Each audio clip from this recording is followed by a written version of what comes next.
Hi there, this is Manny with Classic Auto Repair. I'm going to do an update on the 64 Lincoln we have in here. Just kind of get you an update on where we're at. Good news is we have the electrical drain condition fixed on the car. It's no longer killing the battery. I have a tester on it and have been periodically checking it. Right now we're at 0 amp draw, which is what you want. As soon as you open a door, you'll see a draw on the tool. So now it's pulling 2.4 amps as a result of the inside lighting.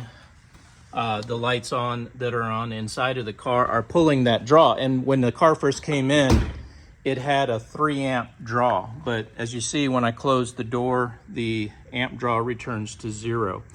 I do recommend installing a quick disconnect on your battery. This right here, with a simple turn of this green knob, will take the battery out of the circuit and completely kill the car of all electrical source feeds. So these cars are known for electrical issues. They have a significant amount of wiring inside of them. And my recommendation there is, if you're going to leave the car for a couple of days in the garage or more, you're going to want to disconnect the battery right here. Just again, this will be located right here. You just simply twist that knob and the electrical system is now safe. You can store it for years and not have to worry about any electrical gremlins, any wiring shorts. And there were significant wiring issues that I did repair. One of the items that I fixed was the amp meter on these are known to cause car fires and short out. So I was directed to go ahead and bypass the ammeter at the dash gauge. So we took the gauge completely, we took the dash face completely off. And then I have photos where I took the gauge pod right here off to access the back of the wiring. It's a very thick, like a 8 gauge electrical copper wire, and I removed the gauge and spliced professionally the connection and heat shrinked it to keep any kind of short from happening there. I was requested while I had the dash, this whole face had to come off. When this was off, they wanted the inside cleaned up in here. However, when I did take it apart, I found that it wasn't dirt or grime, but it was rust.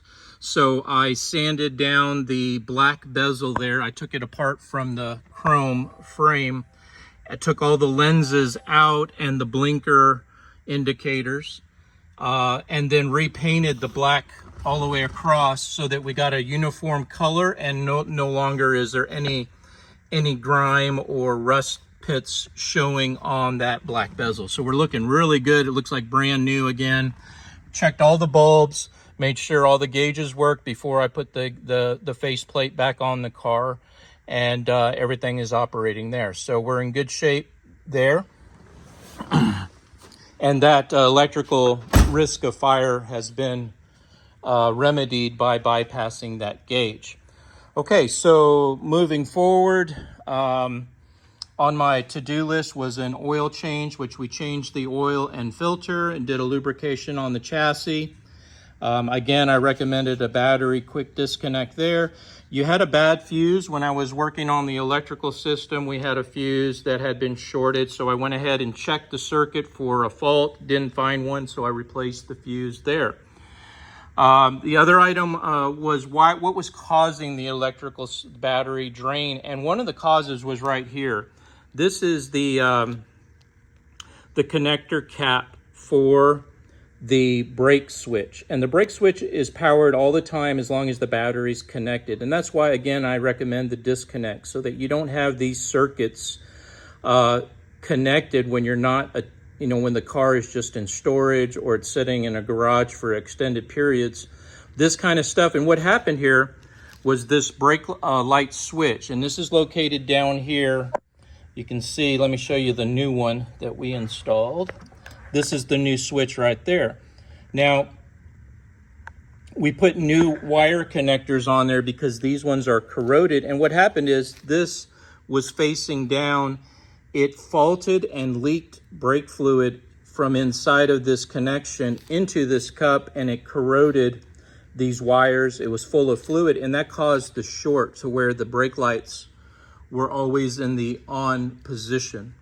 So this is this was one of the problems, and it created a 3 amp draw on the battery when the car was in the off position. So check your master cylinder, and it was empty. I have some photos of that as well, and I added brake fluid. So that means you did have a leak not only at this brake switch, but there may also be a brake leak maybe in that rear axle that's locking up.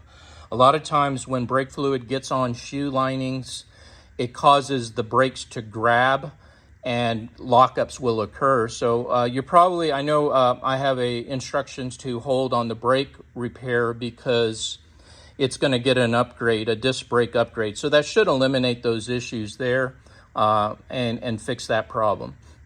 Customer also stated that the accelerator pedal may stick. And so what I did was I checked all the lines and connections here to the carburetor. It was dry, so what I did was I went in, and anywhere where there was a pivot point, I went ahead and cleaned and put grease, lithium grease there to keep that movement smooth and flowing without restriction. Now, you may have a choke that gets stuck or something. That may also cause it. The condition of this carburetor isn't great. It's been on there for a while, and they're known for leaking here at the accelerator pumps and at the base plate. These Ford Lincoln carburetors, that's just what they're known for. So that can be an issue there.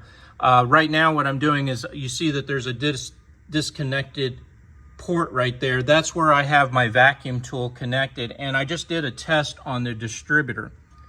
This has a vacuum advance pod, and what it does is under acceleration, when you first get the car moving, this is a very heavy car, and it takes a lot of horsepower to get it going down the road. And so two things will cause a hesitation.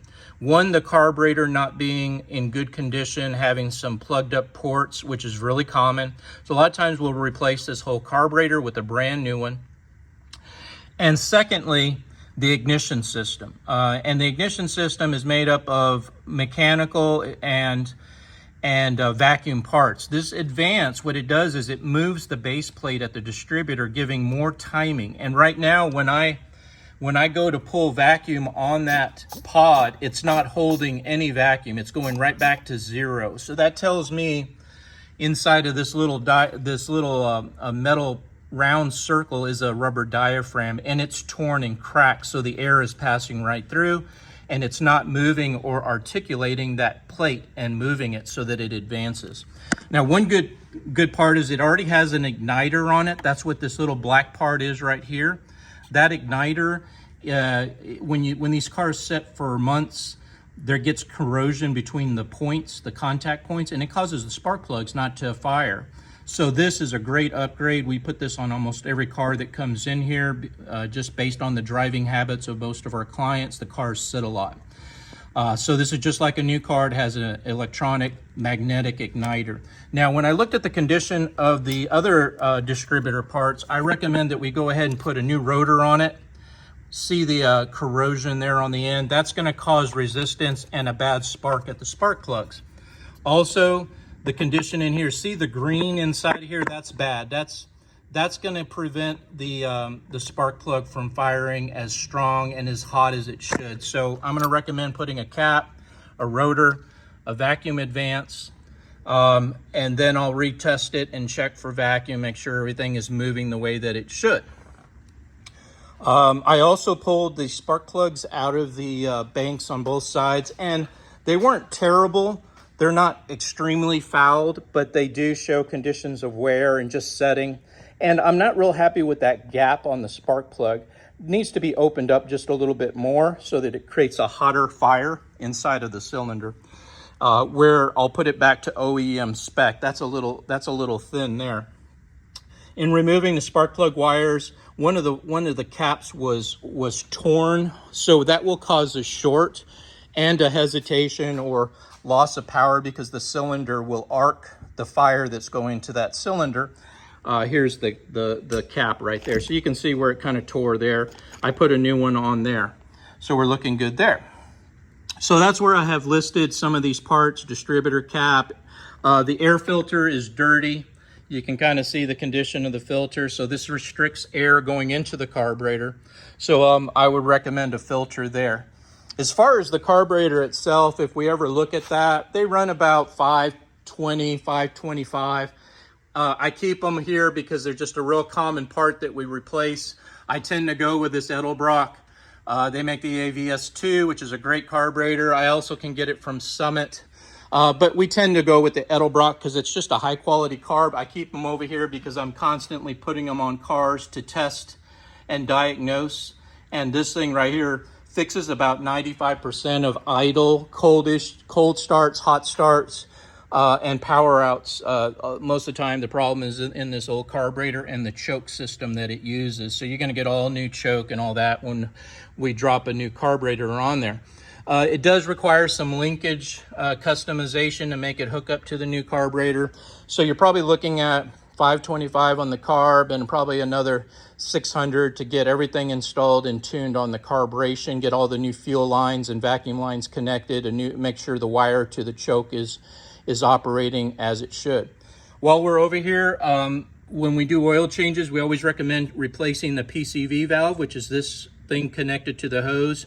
It gets full of gunked up oil and it won't open the ventilation to the crankcase, which causes your valve covers to leak, your timing chain. It basically builds pressure inside of the engine.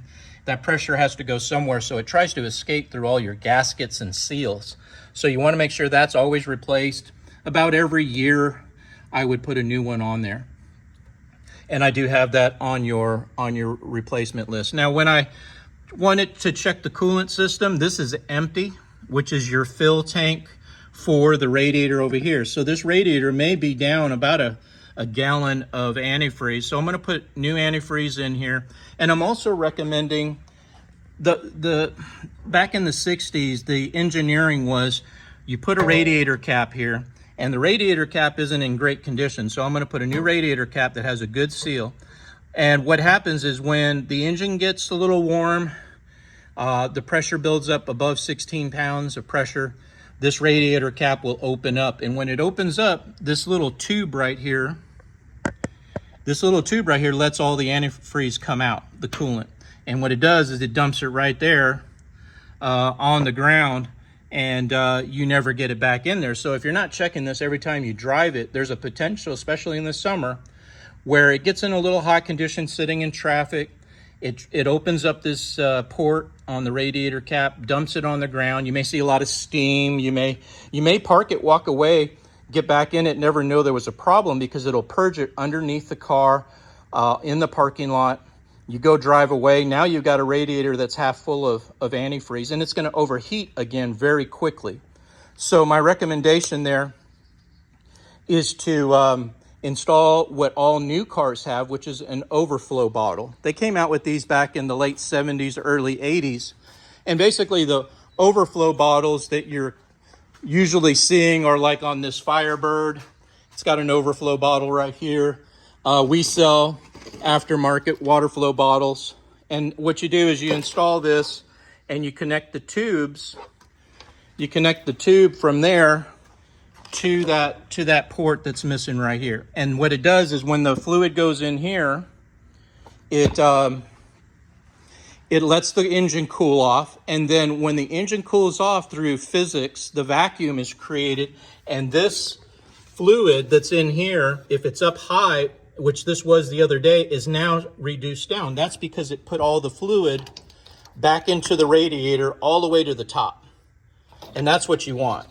So that's the system that I'm trying to build for you. And you have limited space with air conditioning. So my recommendation here is to use something like this. This is a stainless overflow bottle, and I can install it down in here so that it's about the only place that's not going to be affected by heat. That plastic one would melt if I put it over there or over here because the exhaust manifolds are right here. So if we go with a stainless one, I can mount it right here. run the hose over to it. And what it does is one hose fills, keeps this tank and sucks it out. The other one overflows to the ground. So you have basically this capacity to help with that purging of the system and recapturing of the coolant. It's a real good little unit. It's got a nice cap on top. And this is the one you'll be checking to make sure the fluid is full. Not full, but up to where you'll see a halfway mark. This should always be full. All right, so that's that. Moving forward, talked about the distributor, the advantage. Now let's move to the fuel system. So we're going to put some fuel stabilizer in this. I can tell by the way the condition of the carburetor. It's old gas, and it's only from setting, and it starts to immediately varnish when it gets oxygen in the fuel into the gasoline. So we always recommend run super unleaded in all these cars. It keeps the octane at the highest level. It helps prevent that varnishing of the fuel and keeping your passageways clean inside of your old carburetors. And the other thing to do is, of course, filtration, getting the water and the contaminants out of from the fuel tank and where it goes into the carburetor. Unfortunately, they no longer make this part. This is an obsolete part. I've found some online, but again, they've been sitting around for 30, 40 years. It's better to convert it over to the new style, which most of the cars now have something like this. And what we'll do is we'll make a connector line here, and we'll put this into series. And the nice thing about the clear views is you can always see the condition of the filter, plus you'll see whether fuel is in this or not. So it tells you when you have a fuel supply issue, which is very common. Fuel pumps don't, when they sit around and they don't pull gas, then you have that, you have this verification here where I can go and I can see that there's gas in this fuel filter on this car. So again, another recommendation to make the car safe, more mechanically sound, is to get that filtration on them so that you can make sure that your fuel is always either at the, with this right here, that there's fuel going to the carburetor. If this is empty, that it's not getting, and it's probably this part here, which is your fuel pump, or it's a supply issue. So again, you've got some versions of it here. It's actually got a double. You got this one and this one. So I would remove this because this is going to be a restriction, which restricts flow if it hasn't been changed out. And this one right here looks like it's been on there for a little while, and I would just check it. I'll pull it off and put another metal one here because it is close to the belt. You want to make sure that's not hitting, but something similar right here. So that's also listed there with the fuel filter clear view. Fuel stabilizer, we're going to put that in the gas tank to stabilize and remove any water that's in there. So that's where we are with the parts. We talked, this is basically the estimate that I'll be sending you on the repairs we've already made and the recommendations for the tune-up and everything that's related to that. Let's see if I had anything else for you. There's your old radiator cap there.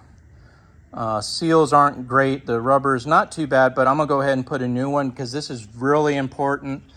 That Camaro right there was originally in here for a bad radiator cap, which was causing an overheat condition in combination with the electric fans, which I had just recently fixed. So that's where we're at with this. I'm gonna go ahead and send this video on to you, and then we can revisit the project, and we could talk about timelines and where we're at on it. But she's looking really good. Like I said, the dash came out really, really great. I was a little reluctant to get in there, but I did some YouTube video searches. I got your new oil tag up on there, by the way, so you got your sticker.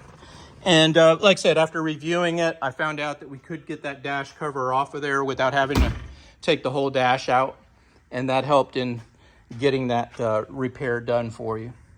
All right, well, this is Manny with Classic Auto Repair. Hope you enjoyed getting an update on the Lincoln, and I will talk to you soon. Have a great day. Bye.